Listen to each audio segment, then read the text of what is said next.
What's up, everybody? This is Colin from Holistic Heritage Homestead. I hope you're all well. I want to talk to you folks about 3 things that you need to do immediately if you're going to start homesteading. These are priorities, folks. These are so important, and they apply to everybody that wants to homestead. That could be going onto an off-grid property and building your home with your own hands. That could be in an urban situation with a house already existing. Urban, suburban, rural. This applies, what I'm about to tell you. An existing home, nothing built there. It applies. Okay, if you're gonna build something yourself or you already got a home there, this applies, folks. And I'm gonna explain in detail why these should be 3 of the first things you do. So you have to think about water, you have to think about sunlight, and you've got to think about getting some chickens. Okay, water, common sense. Water brings life. You need water for your family, for yourself. You need water for your livestock. You need water for your gardening and whatever else you need water for. Okay? Now, here's some tips.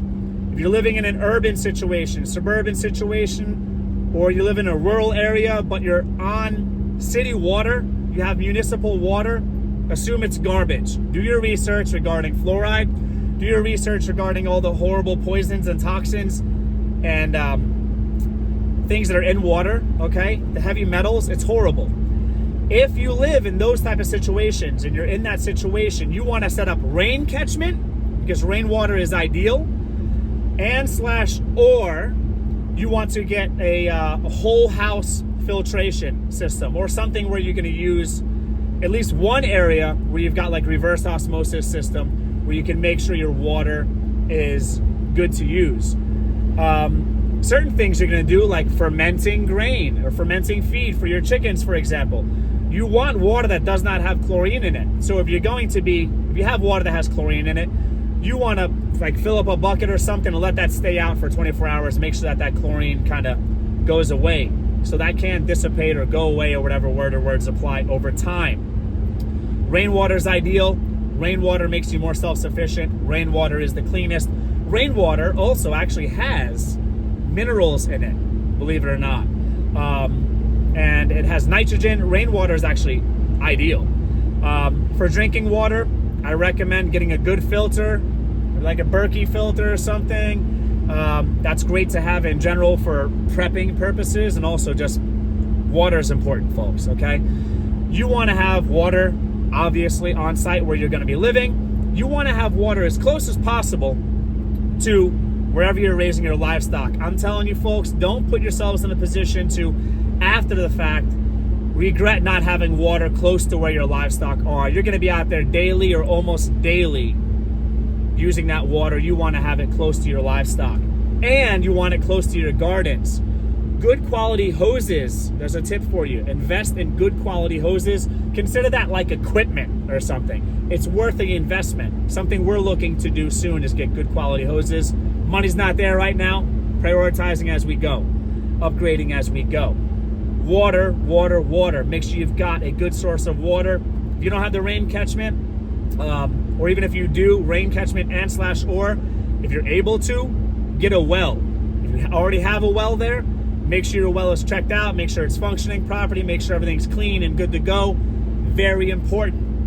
Moving right along. Sunlight. What do I mean by sunlight? You can't make it by yourselves. Well, yeah, you can't make it by yourselves, but what you do is you observe your sunlight.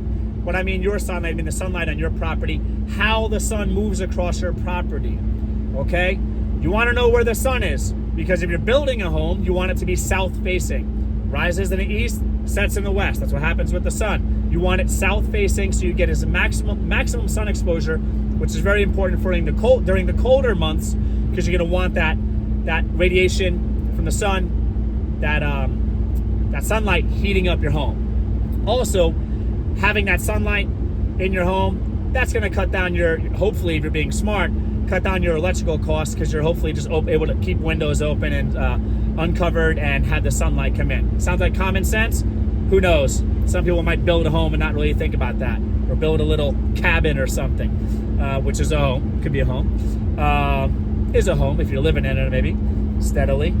And even then, I think that would still be considered a home, even if it's part-time. Have it south-facing. You're gonna want anywhere where you have your livestock, chickens, for example. I'm gonna talk about them. You're gonna want that to be south-facing. We don't use electricity.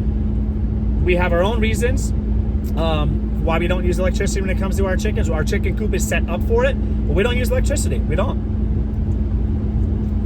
That's great because it saves money and it makes things easy. But our chicken coop is south-facing. There's going to be sunlight. Chickens need sunlight. It's good for them. And if you ever have your chickens stuck in the coop, cooped up, you're going to want that sunlight in there. Now, you want to observe how the sun moves across your property in the big picture, the sense of the big picture. Where are your garden plots going to be? Where are your container gardens going to be? Where are your hugelculture setups, your hugelculture mounds, if they're called that? Where are they going to be? Where are your raised beds going to be? Think about this stuff. If you have a pond on the property, maybe you want some sun exposure. Maybe you want some of it to be shaded. You're going to want to go around your property, and this applies to, again, urban, suburban, rural. You want to go around your property and trim trees, plants, vegetation, whatever, where you think it's needed. If you want more sun exposure, you might have to trim some things. You might have to cut a tree down even. I recommend trying not to do that, but if that makes sense as far as getting sun exposure, you might live in it. You might have an off-grid property that has very little sun exposure. Get ready to chop down some trees because you might have to. You might have to. You want that sunlight. The sun is so important. The sun is going to, essentially, through photosynthesis, kind of send energy into your soil, into your land. And if you're not getting that access to the sun, then you're not doing that. If you've got trees there and they're creating a canopy, then the trees are going to be sending that energy into the soil. Photosynthesis, root exudates, sugars. I've talked about this in previous videos. You want access to sunlight. If there's any buildings or anything that should not be there because they're just doing nothing and they're blocking the sun, knock them down. Get rid of them. You want to mark out your gardening areas, even if you're not going to start gardening right away, because good soil takes time, folks. It's an investment of time, resources, energy. You want to have especially if it's in ground growing, if you're growing right in the ground, mark it off and start immediately adding organic compost, or adding compost to that area, adding organic matter to that area, cover cropping, start getting life into that soil, helping the soil microbiology. And sunlight's a big part of that. Sunlight's a big part of that because what the plants are going to harvest that energy and start to develop your property. And that's something you have to do right away, folks. You don't want to wait 1, 2, 3 years to start thinking about sunlight and essentially harnessing or harvesting the energy from the sun. Also, sunlight, if you're going to think about solar panels in the future, you want to make sure you have an idea of how the sun moves across your property, and you want to mark out a site or sites to put your solar panels. Third, chickens. Now, I have talked about this, and this is an opinion, an educated one, an experienced one, but it's an opinion. Chickens should be the first livestock that you get. I have many reasons why chickens should be the first livestock you get. I think many reasons, at least a few. Please check out my previous video or videos talking about why chickens should be your first livestock, or why they're the best choice for most people. You want to get chickens immediately. Now I'm saying immediately, I'm talking about before you start gardening, and I'll tell you why. Check out our previous videos. If you have a compost system and you're incorporating chickens into your compost system, I think it's a superior system. I think it's going to work faster, it's going to work better, and it's great. It's great for the chickens, gives you lots of compost. They make it easy for you because they scratch and till. Please check out my previous videos discussing the details of composting with chickens. Folks, you need animal proteins and fats. Your bodies need it. So, gardening is great. It's a priority to have protein. You will waste away. I'm not going to get into this too much. You will atrophy and waste away and be unhealthy if you think you're going to be a vegetarian. Period. But more specifically, if you're going to be a vegetarian who does not spend a lot of time focusing on balancing your amino acid profiles and your nutritional profiles. Is it possible? Maybe. I'm a critic, but that's a different discussion. But for those of you who eat animal proteins and fats, you want that. You could survive off of eggs and water. You can't really survive off of spinach and water, okay? And to grow and have a vegetarian lifestyle where you're able to actually survive off your land, you have to grow a lot of different things to, again, balance those amino acid profiles, make sure you're getting a nice spectrum of vitamins, minerals, nutrients, so macronutrients. It's very difficult. It's very difficult to do. It's easy to get some chickens to lay some eggs. Chickens, well, you don't have to harvest the chickens themselves. You can get eggs. So with chickens, you're getting two sources of protein, the eggs and the chicken meat. That's a win. And I can get into, I'll maybe do another video explaining more details about why chickens are ideal. Quail are not able to really work a compost system to the amount, the volume, and with the ability that chickens can. They're too small. They're not going to scratch as much, not going to move around as much material as chickens will. Chickens are they're great foragers depending on the breed and their genetics and whatever. If they've had access to forage earlier in their chicken lives, if they're used to it, chickens are truly, truly great. Now, one of the reasons is composting. You can't start composting right before you want to garden. You've got to compost before you're ready to garden. You're talking 3 months, typically speaking. There's ways of doing it faster. At least 3 months of composting for your compost to be ready. So you're going to want to get your chickens as your first livestock and get that compost going. When I say chickens, like chickens, compost, think of those actions, those things, those tasks, getting the chickens and the composting, starting both of those kind of the same time, because you're going to want to check out our previous videos. Again, folks, please, there's a lot of information in there.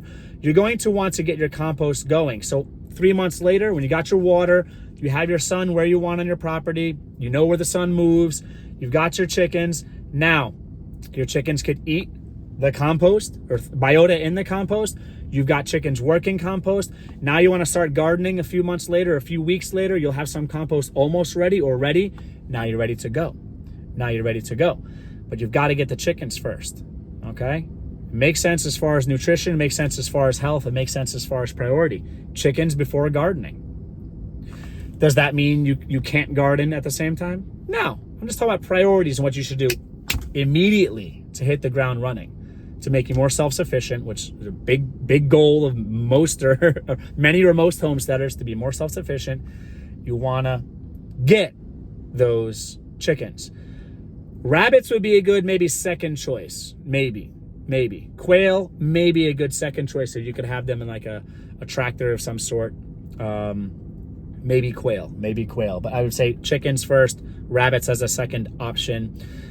Chickens are a great option for some urban and suburban places if you're allowed to have them. If the government, they'll let you feed your family in a healthy way, then you can get some chickens. Rabbits, maybe you could have pets. I don't know. Maybe you want to keep them as pets. Maybe they're not for rabbit meat. Maybe they're not for rabbit manure. I don't know. Just saying. Follow your local laws, folks. Do what you're allowed to do. I don't like that word, allowed. Ugh, disgusting word. Especially when it comes to people that run the show. Especially when it comes to being allowed to feed your families in a healthy way, the way that our ancestors have for thousands of years. I don't think there should be any allowing happening. You're allowed. As a creation of God, as a sovereign, free human being, you should be allowed to feed your families the ways that you think are the best for your family, and moral. As long as you're taking care of your family, you're taking care of the environment, you're not hurting your neighbors, I do not see a problem with it. Rooster in an urban situation, I could understand that. Leave the urban situation, that's my advice, but to each their own. So yeah, That's what you really need to think about, folks. Water, sunlight, harvesting that sunlight, opening it up so you have more sunlight in certain areas. You want shade in certain areas too, so it's also the lack of sunlight you might want. You might want a certain area of a chicken yard, for example, to have shade. You might want some places for your family to hang out that might be shaded. Certain crops you might want to grow that prefer the shade, so you want to think about sunlight and the lack thereof, or lack of sunlight. And you also want to think about getting chickens. You really want to think about getting chickens. I highly recommend it, folks. And get those things done. As you're doing those things, concurrent to that, at the same time, you could do other things for sure. I think, it's kind of a juggling act when you start homesteading. You're only going to do certain things. You've got the money for certain things. Think like a project manager. Use your resources, which is time, money, stuff, and use your resources wisely, and just try to prioritize and schedule things. Certain things you want to get a start because they take time, like getting chickens. It's going to take 5 to 6 months for them to really start laying. There's another thing about getting chickens, why you want to get them right away. If you get them when they're chicks, you can get some laying hens that are already laying. That's a different thing. Compost, which is part of the raising chickens, that's going to take time, so you want to do that right away. Sunlight, you want that happening right away because you're going to need that warmth. You're going to want your livestock to have sunlight. You want your garden plots to have sunlight. So as you amend the soil, the sun is there. And first and foremost, water. Your family needs water, you need water, livestock needs water, garden needs water. Nothing happens without water, folks. Okay, I hope this motivated you. I hope this gave you some information. If you like this video, if this gave you educational value, entertainment value, or both, please subscribe. And folks, everything I'm telling you is stuff that I've through experience and a lot of research. Please let me know in the comments below if you agree. If you disagree, disagreeing is cool. It's what freedom's about. One of the things freedom is about is having nice discussions.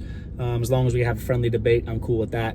Let me know in the comments below what you folks are doing. What are some things you did initially that I might have missed in this video, might not have thought of? Let me know in the comments below. I'd like to learn from you folks, and we could all help one another as a homesteading community. Take care, everyone.